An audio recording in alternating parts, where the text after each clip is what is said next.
45ஆம் சங்கீதம். சோசனிம் என்னும் வாக்கியத்திலே வாசிக்க கோராகின் புத்திரருள்ள ராகத் தலைவனுக்கு ஒப்புவிக்கப்பட்ட நேச பாட்டாகிய சங்கீதம்.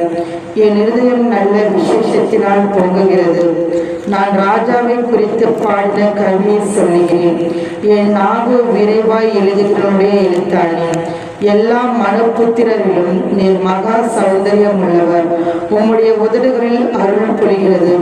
ஆகையால் தேவன் உம்மை என்றென்றைக்கும் ஆஸ்வதிக்கிறார்.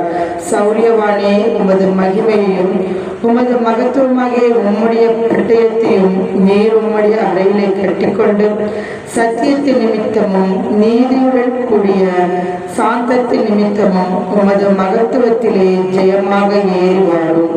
உமது வலது கரம் பயங்கரமானவைகளை உமக்கு விளங்க பண்ண. உம்முடைய அம்புகள் கூர்மையானவைகள். அவைகள் ராஜாவுடைய சத்துக்களின் இதயத்துக்குள் பாயும். ஜனசதனங்கள் உமக்கு கீழே விழுவார்கள். தேவனே, உமது சிங்காசனம் என்றென்றைக்கும் உள்ளது. உமது ராஜ்யத்தின் செங்கோல் நீதியுள்ள செங்கோலாய் இருக்கிறது. நீர் நீதியை விரும்பி அக்கிரமத்தை வெறுக்கிறீர். அதுபோல் தேவனே, உம்முடைய தேவன் உமது தோழரை பார்க்கலும் உம்மை ஆனந்த தைலத்தினால் அபிஷேகம் பண்ணினார். தந்தத்தினால் செய்த அரண்மனையிலிருந்து புறப்படுகையில் நீர் மகிழும்படி உமது வஸ்திரங்களையும் வெள்ளைக்கோளம், சந்தனம், நவங்கம் இவைகளின் வாசனை புரிந்ததாய் இருக்கிறது.